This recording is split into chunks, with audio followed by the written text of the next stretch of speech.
Now, there are several reasons provided by the internal audit report that show how Treasury's stated rejection of the internal audit are weak. Firstly, in several instances, Treasury officials are on record acknowledging irregularities pointed out in the audit report. And secondly, Treasury officials failed to submit required documents despite an extended deadline. And several documents were submitted after the wrongdoings were identified, suggesting an attempted cover-up. And there's a pattern to systematic irregularities exposed in the audit report that are hard to find, and it is convenient for those implicated in the report to reject the audit, both in the Treasury administration and among the service providers.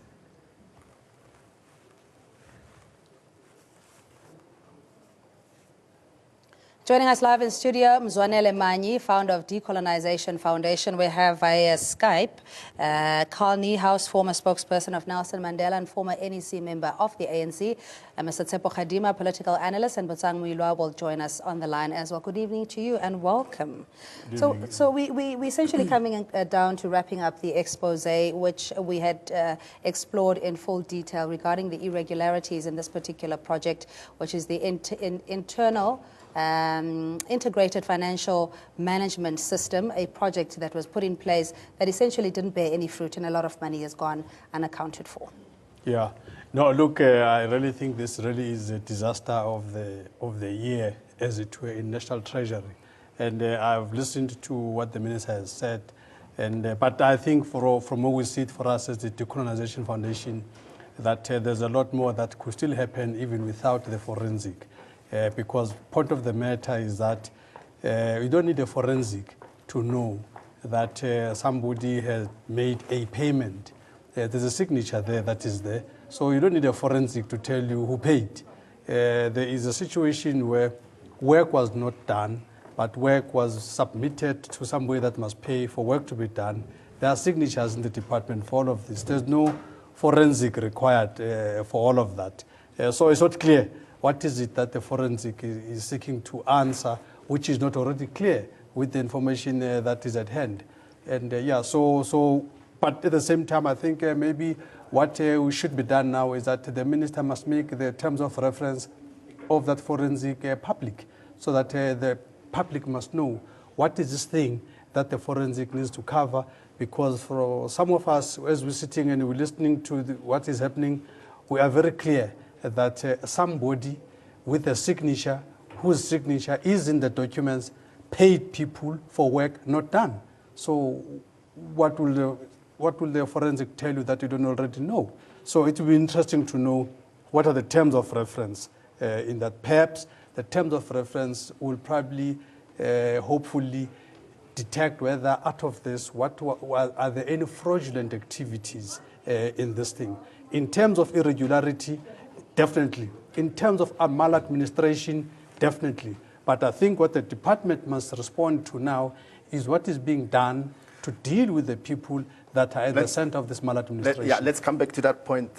Now, only this forensic report will be able to explain the real basis of rejection of the IFMS internal audit. Was a tacit understanding between the Treasury and service providers to cover up the wrongdoings highlighted by this report? Or was there a genuine reason behind Treasury's diffidence? But for now, the summary rejection looks very lame. Over to my colleague Audrey Chimwanda, who will explain how. Well, thank you very much, Edwin, and to you, Cindy. Of course, we're taking a look at the reasons whether this report should be rejected or not. We're here to provide the facts, and you be the judge. First, the KPMG was appointed without any terms of reference. Management goes ahead and they comment. They say that the finding reported to Treasury and the matter was resolved. Again, that is an acknowledgement of irregular appointment. Also, BITS, known as Abacus Advisory, was given a contract worth 39 million rand against a quote of 28 million rand. Now, this is another service provider. The management says the contract was revised to correct the excess amount of 11 million rand. Again, an acknowledgement of irregularity in the first contract. The Auditor General's, the auditor's report says the absence of independent quality assurance function. Management comments, they say they acknowledge the need of such services. However, they blame financial constraints for some of the issues and problems that they had. Acknowledge that they relied on the service providers' internal control and quality assurance. Time difference between invoices approved and the invoices that were actually paid out to the service providers. Management comments, they say this can be attributed to the existence of two payment registers, that is the BAS and the IFMS. Again, this is an acknowledgement of incomplete payment registers. BITS Technologies was paid 1.3 million rand without any approval of a service level agreement. Management comments, they say the approval was obtained from the Chief Financial Officer of the National Treasury until the administrative matter was resolved. Back to you in studio. Thanks so much, Audrey, and joining us is Tsepo Khadima, political analyst, and we have Carl Niehaus on via Skype as well. Good evening to you, Mr. Khadima. We'll start with Mr. Niehaus. In terms of the acknowledgement from Treasury's administrative staff of irregularities, mismanagement, why do you think that the minister finds it necessary to, in effect, reject this internal report, calling for a forensic report, when there is a paper trail of a complete disregard of their own processes?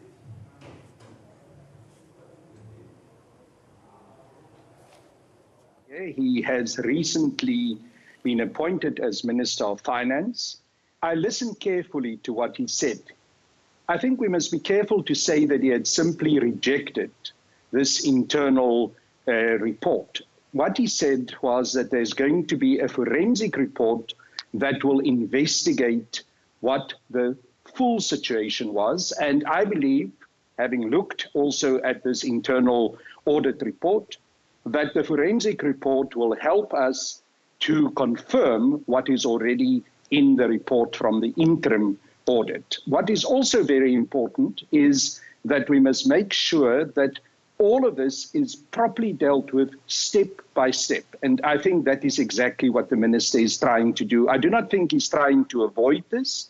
He said very clearly that he's got no intention to try and do so. So my plea would be, give him the benefit of the doubt, but at the same time, I like the call that we heard earlier, that we should get the full reference, what exactly the forensic audit will investigate. That is going to be critical, that we understand what exactly it's going to do, so that there's no doubt in the public mind and that this doesn't look like a potential cover-up.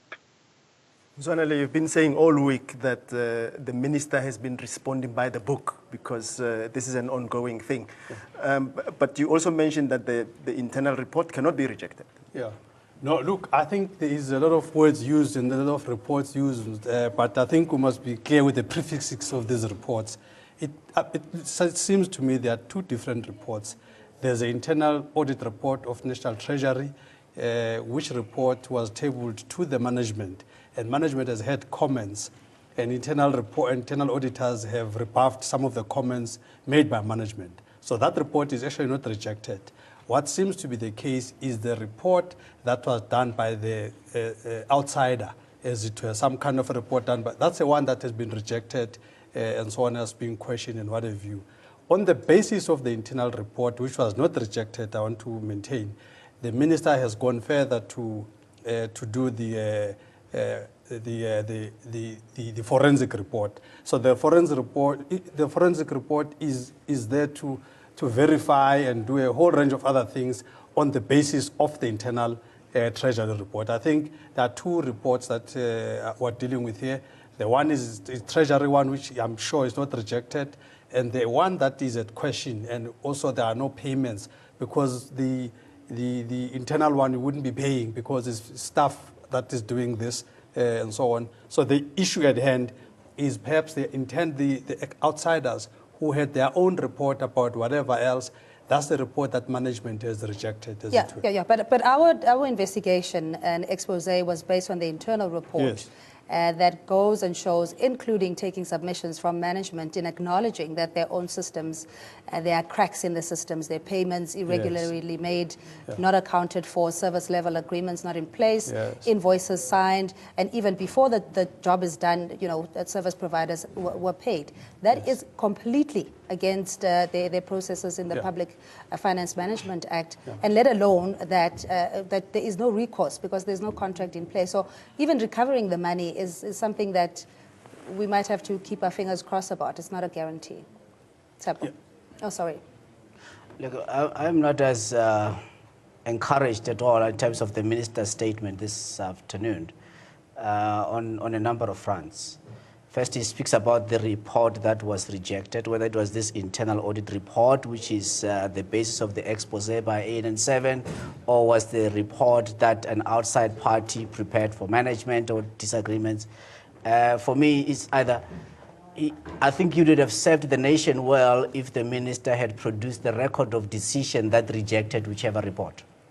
Because it's within that record of decision that then we would know really what was the basis upon which such rejection was arrived at, and exactly what is it that they were disputing that wasn't done well. Are they disputing that X amount of money was paid out without a contract having been in place? What exactly is it that they rejected?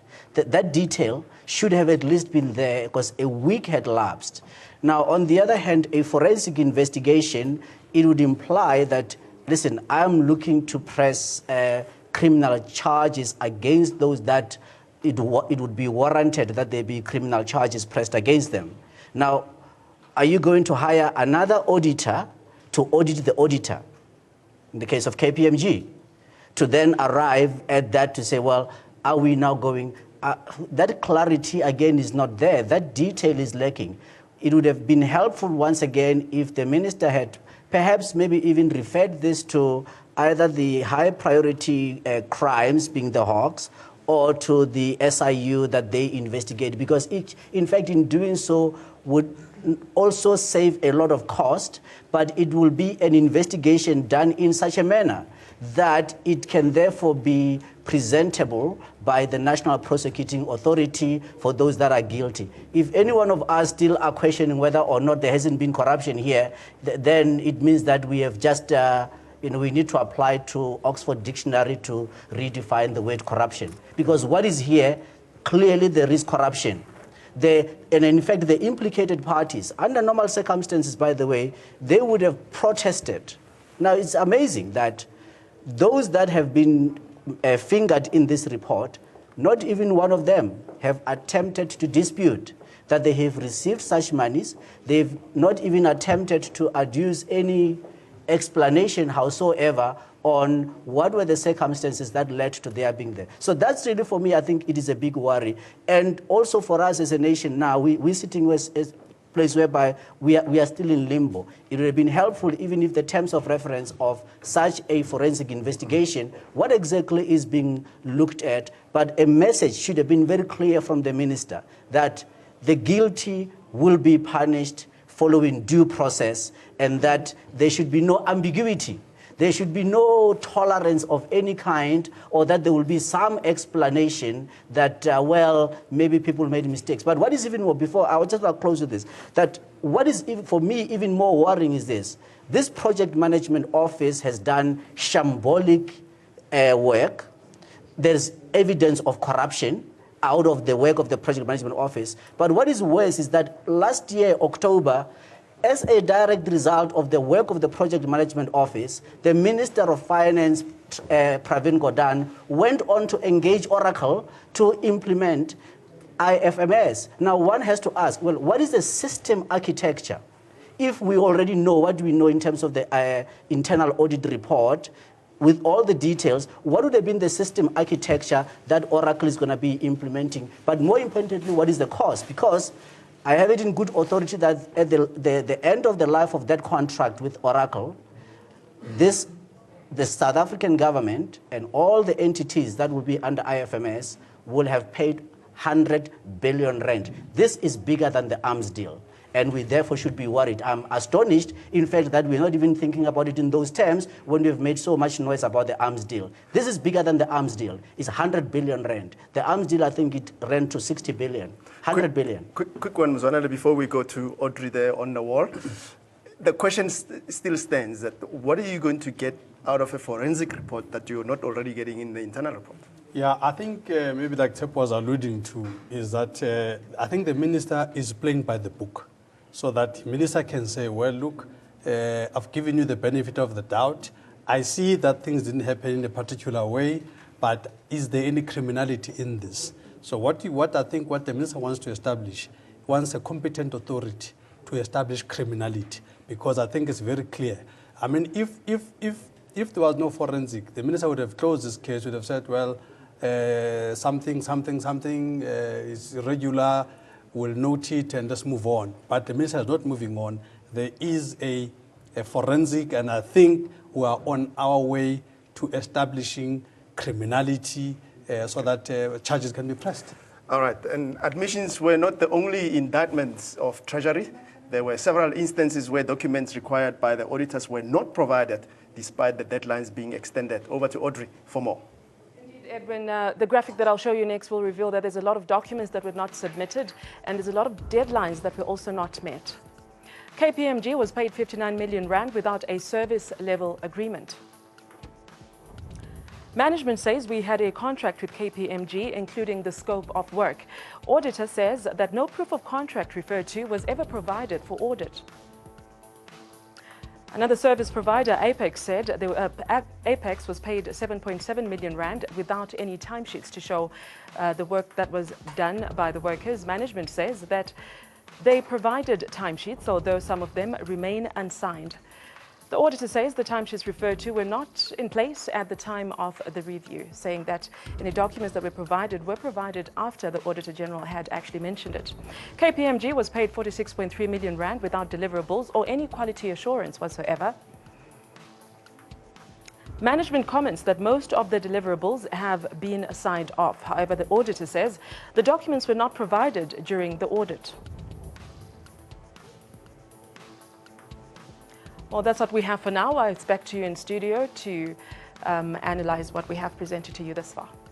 Thank you so much, Audrey. Via Skype, we have Mr. Carl Niehaus. So just a quick one to you. Is this perhaps a pristine moment in the history of the awarding of tenders in a post-democracy to scrutinize and as a society to be vigilant in wanting to know answers in terms of why there are certain preferred service providers still in this day and the legislation that also keeps newer players out of the economic activity? Cindy, I absolutely agree with you that we have to take very seriously the implications of what comes out of this internal audit. It is clear that there are still preferred service providers and that especially smaller and black service providers are being kept out. Now, 23, 24 years after 1994, this is utterly unacceptable.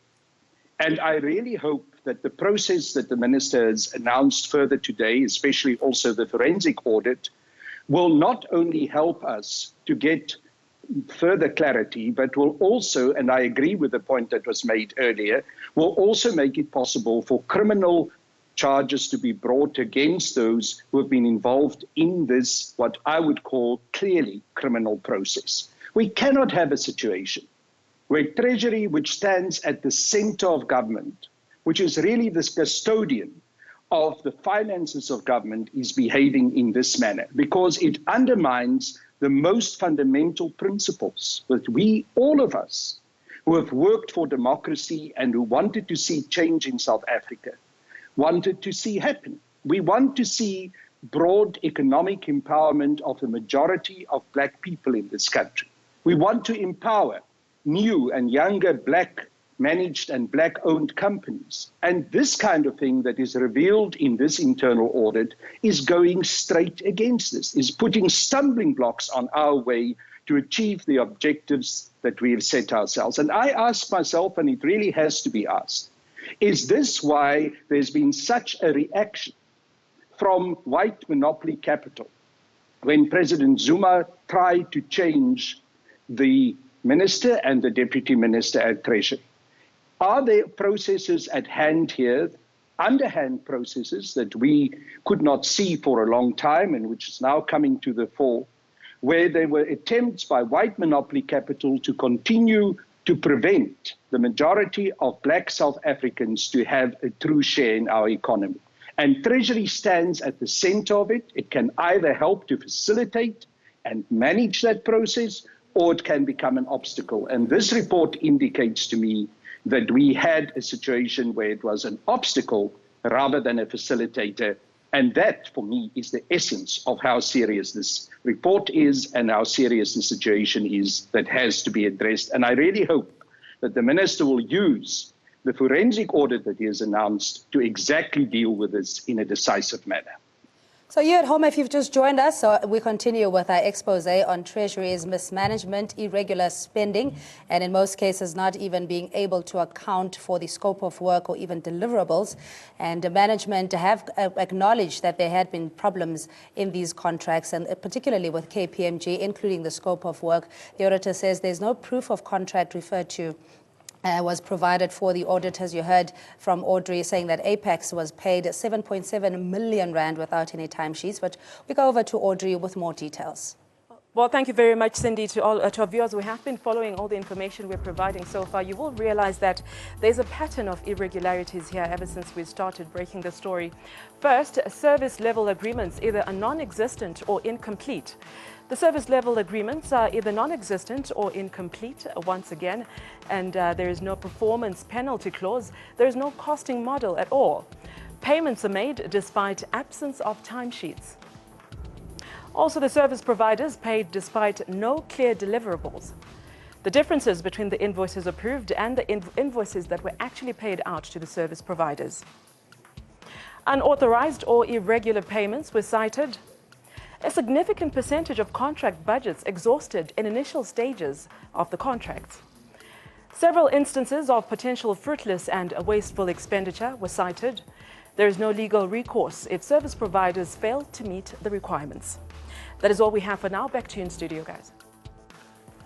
Well, thank you, Audrey. From what Audrey's just told us, that those facts that the internal report came up with, it's safe to say, for us, you have to say that those implicated cannot reject the report, or they will reject the report because it implicates them. It's expected. Yeah, no, look, I think, actually it's quite disappointing to see what has been happening at National Treasury. I mean, if you listen to what has happened, it's unbelievable that such a thing could be happening at National Treasury. How can it be that of all departments, National Treasury becomes the one department that would pay a service provider even before the work is done? That, in fact, if you go through the report, in other instances, there is double payments. If you go through it, everything that, every rule that could be broken is broken in this case, which paints a very clear picture that, in fact, National Treasury, if you use this as a basis, it means National Treasury has been the cash cow of white monopoly capital. It was just a place to just go and rake in millions. I mean, you go there, you don't have to do anything, then millions come your way. This is very shocking. In fact, it then begs the question, which we've said it earlier in the week, that is this the reason why Pravin Gordhan was given the Business of the Year award? Because if we are a business, the place to be is to have a relationship with National Treasury, because that relationship means you get money for nothing. This is just money for jam. And at the same time, this National Treasury has been very stringent when it comes to black business. The smallest mistake black business makes, National Treasury blacklists you, and the next thing you cannot move as black business. And if as black business, because of your apartheid past, you've got no economies of scale, therefore you are more expensive, the laws that Treasury has put in there, like triple PFA, ensure that white monopoly capital just takes away the business. So very clearly, we have a Treasury here that was existing purely to enable white monopoly capital. This is very shocking and disappointing. And lastly, it's not only preferred using rules and regulations, it goes beyond that even the rules and regulations that they've also broken them as well, just to try and make sure that they give money out as much as they can. Rules or no rules, just money out to white monopoly capital. This is shocking. People must go to jail for this. Just to follow up on that, Carl, it's ironic that the minister today, when he was giving his press conference on the audit, mentioned that there's 4,000 registered audit companies, but there's no such rotation at National Treasury. And it is something that had been said many times, that there seem to be preferred auditors And also, often, we don't see black audit companies being given the job. Why must it be that it's always the same guys who get the job, who make the money, and at the same time, I fear, seem to be part of the covering up process? This has to come to an end. The minister was quite right to say that. And I also agree with the point that the minister made today, that the investigation about this issue of state capture has to be as broad and as deep as possible. And it has to deal with all the issues that are reflected showing state capture. State capture is not by one family. State capture in this country has been by white monopoly capital. It was there before 1994. It continued after 1994.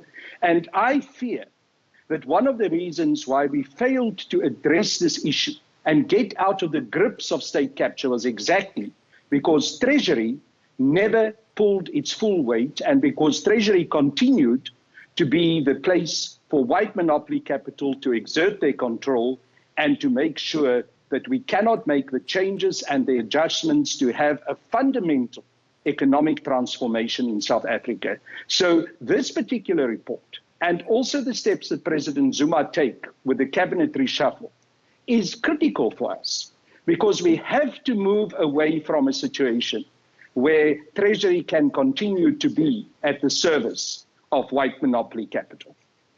All right, Tsepo, just in terms of how difficult or nearly impossible it is for black business to even, get a little bit of joy from doing business with government, let alone the bureaucracy, but also looking at the requirements that you have to fulfill in the preferred procurement process, the fact that you have to have the money up front before you are paid, be it the 90 days. For those that are not in that space, how nearly impossible it is because of the laws that Treasury has enforced so rigidly, and yet in this particular expose, they failed dismally. Yeah, a great majority of our emerging business people who would be black, very much sadly, in many times on a daily basis, they are trying to attempt a Tom Cruise mission impossible. We saw earlier during the budget speech that the minister made an announcement that of the 500 billion rand of procurement of government, 30% is set aside for black businesses. There hasn't been any undertaking, there hasn't been any support by the banking industry, and the oligopolistic cartel of banks have not even in one day come forth and said, we will therefore back up that 150 billion rand set aside with pre-production, pre-delivery finance. Because every single business, whether it's big business or small business, white or any color, it needs a bank to provide with their working facilities. A case in point is CPS, that is administering our social grants. Just this past year, Nedbank gave them a overdraft facility, increased their overdraft facility to 450 million rand. What's even worse, that they increased their overdraft facility to 450 million rand when the very contract which is underpins the cash flows to service that overdraft was itself coming to an end. There was no certainty of it continuing, but they were given, and we ask, well, why would CPS be given? But if you go to black businesses, the story is completely different. There isn't one of them. If anything, we find that the majority of black businesses, in fact, today they are being denied finance by the banks on the basis that they are politically exposed. So that's the reality that unfortunately we find ourselves in today. So it is unfortunate, but with regard to the story that we are talking about, I never thought in my life that I would get to see Father Christmas alive. Now we have just seen one. Because if you can have anybody paying without any invoice, without an invoice, by the way, doesn't necessarily mean that is correct. So that mantra that National Treasury is the center of excellence, today we know that it's hollow. It doesn't mean anything. It's a hollow talk. Because if you can have somebody processing an invoice and it is not patently clear to them that it is not possible to, in 16 hours, to earn 5 million rand in consulting fees. That tells you that there is absolutely no competence. This is sheer incompetence that deserves an award. Now, if that is really the level that we are dealing with, you know, when you travel or get on an aeroplane, they ask you that, did you pack the bags yourself? Minister Malusi Gigaba needs to remember that. He did not pack the bags himself. Therefore, he must stop trying to verify and vouch for what is in the luggage, because he doesn't know what is in the luggage. This is a case in point. He didn't know what was in it, but he was wax lyrical about his predecessors and the various managers at National Treasury. But what we are seeing here, this is utter shambolic, but grand corruption at a level that we've never thought possible, but it is happening. That's why, in fact, this morning, or this afternoon rather, the Decolonization Foundation thought it's important in terms of supporting even the minister to go and report the matter to the public protector. We've reported the matter to the public protector for maladministration, as it were. So indeed, we hope that between the public protector and the minister, and the new minister, they want to get to the bottom of this, because this is such a blatant maladministration, blatant corruption, blatant fruitless and wasteful expenditure, that even when an invoice of job not done, it's even overpaid. You know, I mean, how much worse can it get? This is serious. It's almost like people that were living in a situation where there's no tomorrow. And so on. So it's really, and this is why we see all these jumping around and resignations and everybody moving out. But the bottom line is that as long as you are still alive, those people must be brought to book. Even if they've jumped to all kinds of places, they are still alive. It doesn't matter where they are in the country or in the world, they must come and account. There's more. Let's bring in Audrey now. She's at the wall. She's got more on some of the companies that have benefited from National Treasury. Oh, thank you very much, Edwin and Cindy. Well, I can tell you that we know what is in the baggage that was provided by the Auditor General with regards to IFMS. We'll unpack it for you. They say that Accenture, which is a service provider, was contracted for development of central supplier database. Also, the development of CSD was not a part of the scope of the IFMS project. There was no budget allocated in IFMS for development of the central supplier database. Accenture was paid 4.1 million rand in just 5 months. Now taking a look at the other comments that we have here from the auditor. Damning report there coming. The auditor says no timesheets to support or to justify any of the amounts that were billed and paid to Accenture. Limited supporting documents were supplied well over the due time. Also, other required documentation only provided after the draft report. The auditor says if the CSD project was important, funds should have been wrung or fenced in for it in time. That is what we have for now. Back to you in studio. Thank you, Audrey. This is an interesting one by Accenture, that they wanted to get into the central suppliers database and provide that to Treasury, but that wasn't budgeted for. Yeah. And so the money had to be found from somewhere to say, okay, do this project. Yeah. No, in fact, that is actually a criminal activity, even in terms of PFMA. You can't spend money you don't have, as it were. So immediately you do that, that's a financial misconduct. So indeed, I think we need to be seeing a lot of people being charged here. Also, with the chief procurement officer, it cannot be that we've got people that have been procured, processes totally not followed at that level. So indeed, all those chief procurement officers of National Treasury must come and account for this. The CFO, what kind of CFO do we have in National Treasury that allows, that signs these invoices, with work not being done? And whoever made that requisition to the CFO to sign, that person actually has committed a fraudulent activity, because that person has said to the CFO, this is done, and the CFO with eyes closed just signed things that have no verification that has been done or not. So indeed, this is a serious rot.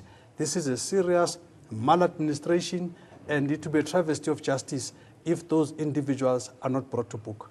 Mr. Carl Niehaus, I mean, now the hopes are pinned on the public protector to try and investigate and further inquire around the benefits that some of the service providers we've listed have enjoyed over a very short period of time, 4.3 billion rand in total. But of course, in the absence of the public protector making binding findings, as it were, very little else, I'm afraid, will happen. What is your confidence in this process being taken further? Well, look, I think let's look at it as the process of having asked the public protector to investigate. We know that the public protector's findings carry a certain weight, and I'm sure that will help to assist the minister also, together with the process, what he has announced today with the forensic audit.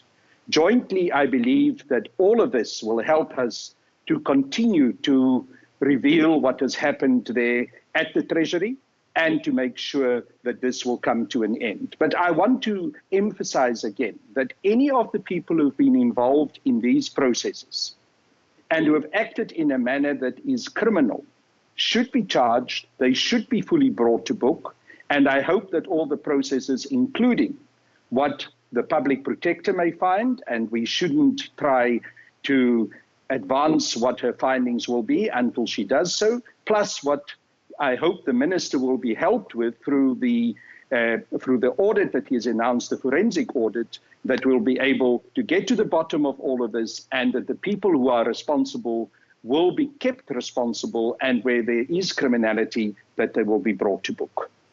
So not only was there no budget for Accenture to do the CSD, once that was happening, they didn't provide timesheets. So it's a two-in-one. I think where we are now, Minister Malusi Gigaba is duty-bound in terms of the Prevention and Combating of Corrupt Activities Act of 2004 to approach the law enforcement agencies to investigate. He is duty-bound. He doesn't have an option. Here there is prima facie evidence of corruption. Here is prima facie evidence of theft.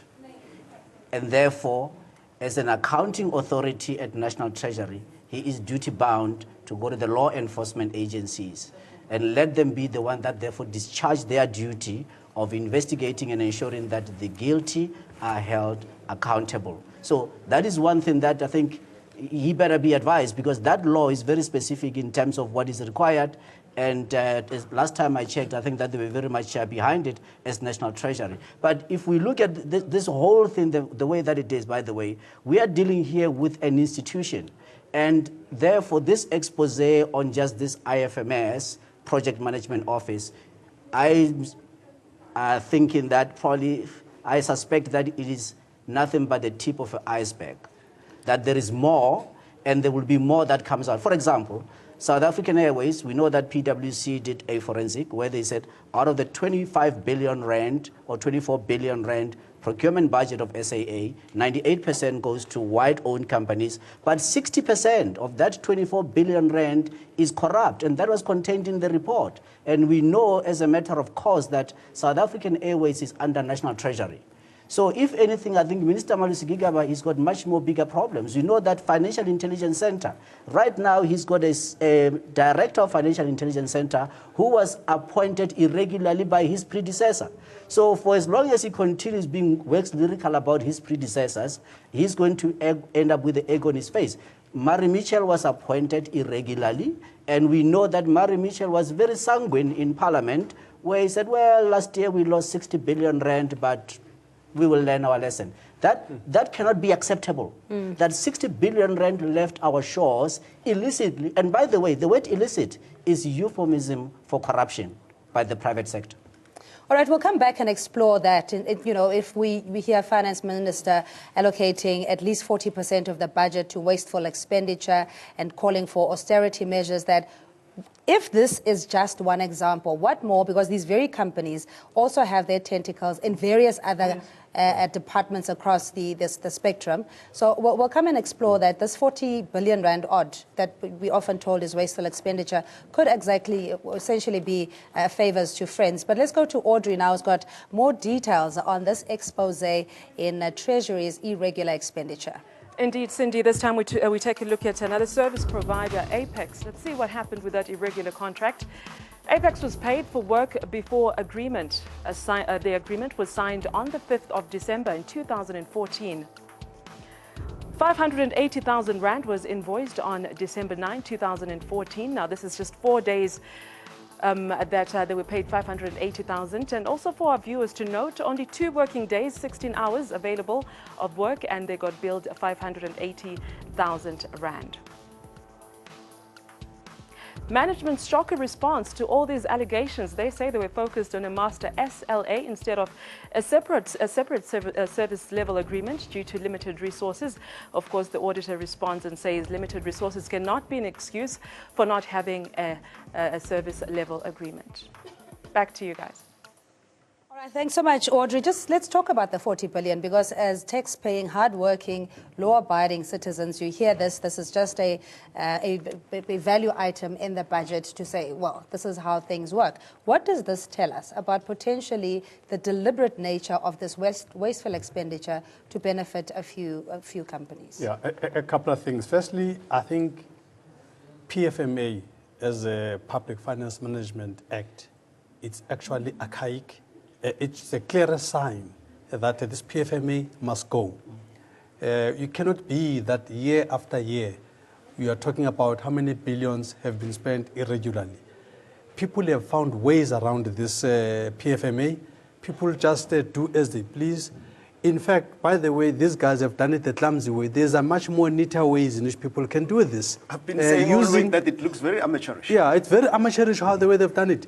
I mean, using PFMA, there's also ways, I mean, like it was done at SARS, for instance. At SARS, when the Pravin Gordhan was a commissioner there, they've done it very elegantly. All the paperwork was done and everything, as it were. And a contract that started at somewhere around 1 billion went up to 5 billion. That case we've reported as a decolonization foundation at the public protector. It's being investigated, and I'm getting regular reports. At the time, Trevor Manuel was the finance minister.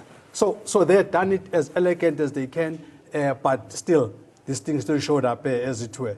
So first one is saying that the policy itself is archaic and all that, but still, however archaic the policy is still the policy. It must be respected.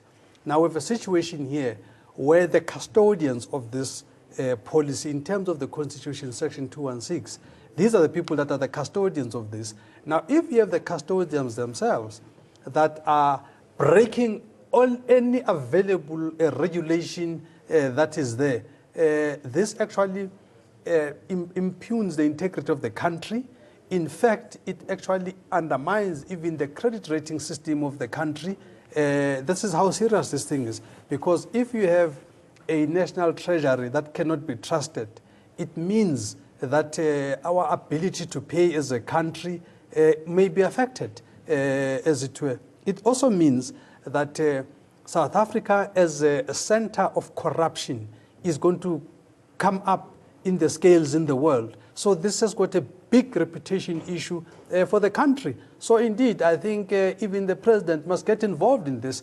President Zuma cannot keep quiet on this matter. I think even the Decolonization Foundation will raise it with President Zuma to say, you as the chief executive of the country, what are you saying about this? President must pronounce on this matter. It's totally unacceptable. Yeah, I mean, the silence is deafening, because we did write to all the implicated parties in this internal report. On one point, the phone was either hung up or no other response was given. The fact of the matter is that these people and these companies primarily, I'll pick on BITS Technologies, whom had a large or core of their executive being consultant to Treasury, then all of a sudden there is a shelf company, if you like, in the sense of Abicas, who's now trading with the Treasury. You cannot ignore, the beauty about these things is that there's a paper trail on how people were moved around and subsequently were beneficiaries to Treasury's contract. So impunity again, where, look, this thing will blow over, we've made our loot, and that's where it ends. Yeah, and I think they have to find out that actually they've got feet of clay. And I think for some time they thought that they got feet of steel. But actually, we have every right to demand answers from them. It is not sufficient that former Minister Pravin Gordhan can continue to keep silent. It is not sufficient that former Minister Nhlanhla can continue to keep silent. The outgoing DG Fuzile cannot keep silent on this. The former chief procurement officer who now works for Standard Bank cannot keep silent. And all the people that are implicated, they have to come forth and start to explain themselves. And if in their failure, or as long as they maintain their silence, if anything, General Mutiba, he now has got a much more bigger task at hand, and something has to be done, because if they do not do that, this is the end of the road. If this matter is not handled decisively, properly, this is the end of the road. I can tell you now, it is the end of the road. Everything else we've been told, you can forget about ever telling a credit rating agency that you've got strong institutions, you've got processes that are beyond reproach, because the evidence is no longer there. And the rating agencies, I can assure you, they are now fully aware of this, and they would listen, but they will not, they will hear, but they will not listen to any presentation that says that, listen, everything is above board. It is not above board. It is important that the minister needs to break away with the past. National Treasury needs a turnaround. Effectively, you have got institutionalized corruption, and it is important for him, as the new minister who really hasn't got the historical impediments, and he doesn't have any legacy issues that will tie his hands, to really break with the past and clean up at National Treasury. There are people there from senior managers to director level who are in this important institution, specifically provided for in our constitution, who do not have security clearance whatsoever, have never been vetted.